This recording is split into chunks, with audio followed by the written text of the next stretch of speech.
Hi everyone, I'm Pedro Luferson and today we are once again redesigning more Minecraft mobs. And today's episode is The End. And by that I mean the final dimension, the end, and the end of the series, as we know it, but with an asterisk, so wait and see. In case you haven't seen the other episodes, there is a playlist right over here. You can check out all the other episodes. We redesigned Pacific mobs, aggressive mobs, the mobs from the Nether, almost everything. You can go check it out. And this episode is going to be a bit shorter than the other ones because there are not a lot of mobs left that I wanted to redesign in the first place, so let's stick to the few that we have here. And let's start the end episode with the shulker.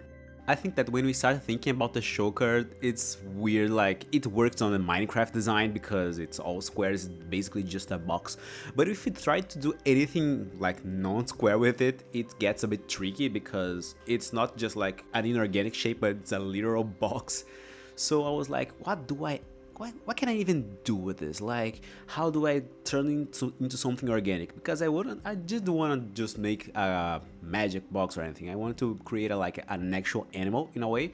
So I was thinking the box was going to be the biggest challenge. So I had to think, how do I make this design? How do I make this box something organic looking? I obviously still wanted to catch like the movement the box has, like the zigzag movement, like with the valleys and the peaks, not just a wavy shape but something that obviously would fit with each other. So I eventually remembered that giant clams exist and they are huge, like they are incredibly big. So I was like, that's a good starting point, and that ended up being the whole idea. I basically used the shell of a giant clam to inspire the overall shape of the shulker shell. Giant clams has this wavy pattern when they close and they open. The shell has this wavy pattern, so I was like, I can like turn this into the general shape of a shulker. I didn't want to go for something straight and square, so yeah, a wavy and curved design would work just fine. And I ended up basically just using the shell itself as a whole, which actually I think it worked just fine. I think it works really cool. If I may say this by myself, I thought it was very creative. Like, it's not an actual box, you know, you can see like this is an animal, this is a creature, not just like a magical square. I don't know. This is very much more organic and maybe not 100% looks like a shulker if you don't know what it is. Like, there are mobs that you see my redesigns and you immediately know, this is a drawing version of an animal, of this Minecraft mob. But if you look at the shulker, I don't 100% feel like people who know the creatures would immediately click in, where at the moment you see it, I was like, yeah, I can see the thought process behind it, and I actually really proud of it. I think it was a really good idea, like to get the shells of a giant clam to take as inspiration. Now for the actual shulker, besides the shell, I like the actual little guy inside. I wasn't 100% sure of what to go for, so I ended up just making a clam. Like, if you Google pictures of clams like in a dish, they kind of look like this. They have like this, I don't even know how to explain this texture, but like this flashy, I don't know what to say, but like it's basically a clam. Luckily the shape was simple enough and I was able to add the eyes, like the very expressive eyes, which is a nice touch. And now talking about the texture of the shell, I think that was like I wouldn't say the funniest part, but it was an interesting part because I wanted to the outside to give this you can see like lines of layers of calcification as a shell creates itself. So I like making those lines and those marks. But I think that the thing that stands out for me the most is, like, I don't know how to call it, like the lips of the shell, like the parts of the shell that actually touch each other when they close. I want to make them slightly glossy, like the inside of an actual shell. Like if you see an oyster, the inside of the shell, it's very, very smooth and very bright in a way. It reflects a lot of light. So I like that I was able to give this effect and give the contrast of a rough outside, like a rough looking shell on top and the bottom, but in the middle where it closes, it has this glossiness to it. So yeah, I like that I was able to give this contrast to these two textures. So yeah, at the end I would say that this looks really cool. I really like it. I particularly enjoy the fact that the idea is so original, you know. Sometimes I Google inspirations for the redesigns and I see what other artists made, so I wouldn't fall in a common place. I wanna make something different sometimes. So I wasn't able to find anything similar to my idea, so I'm proud of myself for having it. So yeah, the execution was fairly simple, but the idea behind it, I would say that it was the most satisfying part of it. Like, I had this idea that is so cool. So yeah, I'm happy with it. Before going to the next mob, you should know I'm selling prints of all my drawings that I made for the channel. You can check out on my online store down below. I delivered to Canada, the US, Brazil, and the UK. So if you want a teeny tiny poster of my creeper or a gigantic poster of my mushroom, you can get it right now, link down below. All my drawings are available in multiple sizes, and that would really help me out. So you can just, I don't know, go there and take a look. Maybe you fall in love with something. Moving on to the next mob, let's draw the Endermite. This mob is right there on the list of mobs that I just didn't know existed until I had to do the research to make this video. And I mean, when I look at it for the first time, I thought, wait, is that a thing? Is that an actual mob? Because it's the tiniest thing, first of all, and it's like the simplest mob I've ever seen in this whole game. It's just two little squares and an eye. A single eye, which again is a testimony how the designs in Minecraft can be very simple, but come on, I know, we have the bee, which is also a bug, and the bee is very complex, but we also have the fireflies from the firefly bush, but they are just particles. But this mob, it's so comically simple to me. And again, I've never heard of this before doing the research, so I was like, yeah, I wonder why nobody talks about it, because it's tiny. It's nothing. The design is not interesting. That's nothing interesting about it. I mean, there's one thing interesting about it. If you didn't catch the name, it's based on a termite, like the actual bug. So I was immediately slightly interested just because the source material, like the animal they are based on, it's very uncommon to see a game adaptation or a game inspiration about a termite. So I was mildly curious. Yeah, just curious enough to not give up on making it, because again, it's basically a nothing mob. But when I started imagining it and sketching it, I started feeling that itch, like, yeah, it's very simple, but we can do something really cool with this very simple design.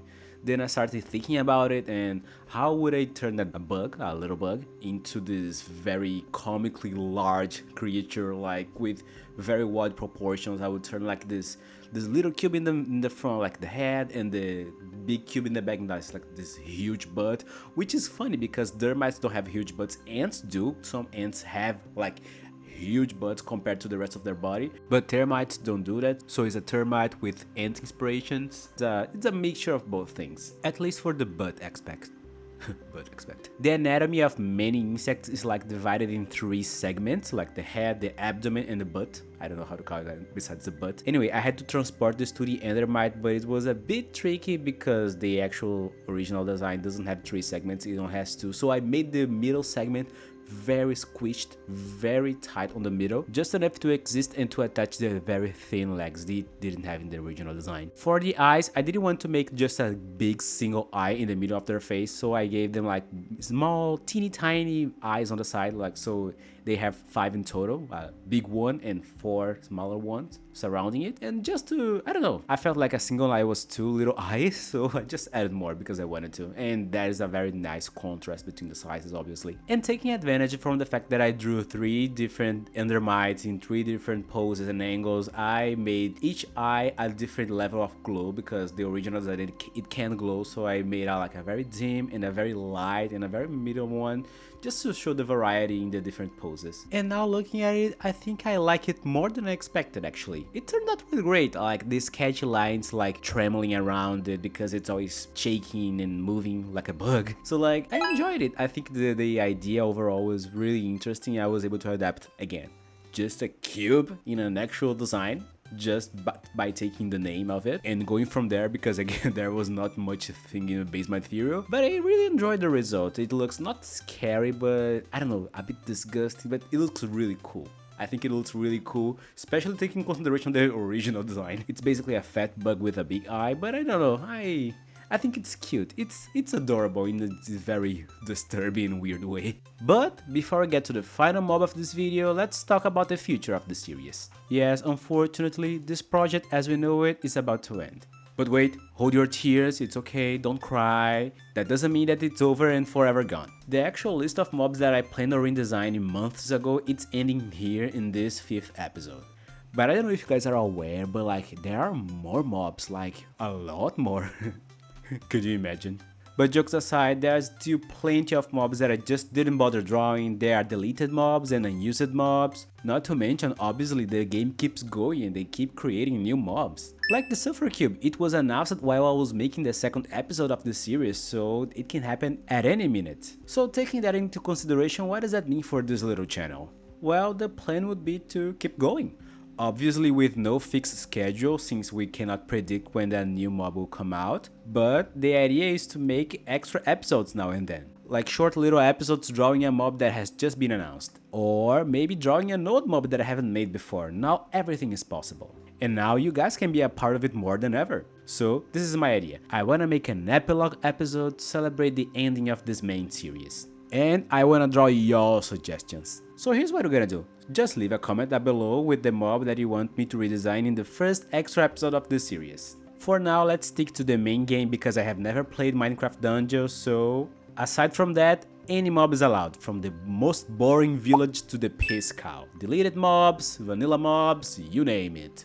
I was also thinking about turning this episode into a Q&A situation, so if you guys are curious to know about my process of creating a drawing or anything else about me in this little channel, just comment the mob you want me to draw, the question you want me to answer, and I would love to make it a part of the video. So well, what are you waiting for? Subscribe, comment, share this video, hype, etc. You know the drill, let's go. Last but not least, it's time for the big guy, the legend, the final mob of this Minecraft series, the Ender Dragon. Funny enough, and kind of obviously, this mob was pretty straightforward. It's a black dragon that breathes purple gas, period. That was it. But it was not all roses. I'm gonna say the pose was so difficult to figure out. It took me a long time. Those big wings occupy a lot, I mean a lot of space if they are like spread out. So the canvas would end up too big, like the smaller features like the claws, the tails, and the most important in my opinion, the face. They would all look so small compared to the wings taking 90% of the space of the canvas. And for this drawing and basically every other drawing you can see in my videos, I never record the sketching part because for me, sketching like the base takes so long. It takes a while. And I'm always editing the size of the canvas, making it larger or taller, so it's a lot of editing that is annoying or just boring to see in a canvas while the process is going on. But anyways, after figuring out the pose that, again, took a while, but I'm satisfied with it. Even though the wings are closed, it was the best solution. The execution itself was really quick, actually. I basically only had to work with two colors, black and a bit of gray and purple, which honestly makes things so much easier. I remember when I was drawing Alphaba, when I made a video for Wicked, like it was so easy because it was just black and green compared to Glint there were like 100 different shades of pink, purple and blue, but like just black and green, that's delicious. And basically the same was here, just black, a bit of gray and purple, so yeah, the execution itself was a breeze basically. I did however have to pay attention to how black the black needed to be because if it was like pitch black, it wouldn't have any shadows, any shades, so like that wouldn't work. So it's like a lighter black in a way, but aside from that, it was just a singular color. But now the part of the drawing that I liked the most was by far the mouth. I think I even mentioned in part 4 that when I was drawing the Hoggling, I really enjoyed drawing mouths and teeth. Like the wild mouths and teeth, like very threatening and animal looking. I find those very enjoyable to draw. And with this one it was no different, especially because I decided to make the teeth black and they look very cool with this color. Another detail that I wanted to show in his mouth was its gums and the inside of his lips. And I would say that one of the things that inspired me the most were the Gelada baboons, because they can do the same, like they can retract their lips to show their gums like in a threatening way, and they are very scary but at the same time very cool, so like yeah, that's gonna work. And to finish, I added the purple gas coming out of its mouth. I added just a little glow closer to the mouth, but I didn't want to make it look like fire. I still wanted to preserve the gas aspect of it. And at the end, it's the only source of light and color in the whole drawing, which I took advantage to like give a bit of illumination on the tip of the wings and on the shoulders, because aside from that, the whole drawing is very monochromatic. The drawing itself is not as flashy as I would expect from like the final drawing of this main project, but still I'm satisfied with it. I feel like I brought to it as much as I was able to, taking in consideration the initial concept. I think it looks good, I think it looks okay, I like how it turned out, and by far, by a mile, everything that I love the most is above the shoulders, like the neck, the mouth, the glow, the gas. So I'm just looking at the up middle part when I picture this drawing and the good things that I like about it the most. The drawing overall, I like it. I'm very satisfied with it. The mouth in and on itself, I absolutely love it. The best thing in this whole video is this mouth, so cheers to that. And guys, that was it. I feel like I could spend hours talking about how this project has been. Just the amount of views that the first video got, which was the most successful video of the series so far, it was insane. It was mind-blowing, game-changing for this channel, I would say. All the comments I've gotten so far, people saying how they appreciated the art and the concepts that I made, it's been all amazing. I am beyond grateful for all the journey so far, and guys, thank you very much. I really appreciate every single one of you. Since then, I've improved my art, my editing skills, my speaking skills. So like, this series has been a gift that keeps on giving. So I really appreciate all this journey so far. But there's still a long way to go, many things to learn and many projects to start. And I'm just gonna say, this Minecraft redesign series inspired me to redesign another game, like another characters and creatures from another game. So I wonder which game is going to be. But anyways, let's not get ahead of ourselves. Don't forget to check out the other videos I have here in the channel. Also like and hype this video, these are very important. Subscribe to not miss out on the next videos. And don't forget to comment down below the mob that you want me to redesign in the next video, the epilogue episode, alongside with a question about basically anything you want to know about me. Thank you so much for watching, see you guys in the next video, and bye!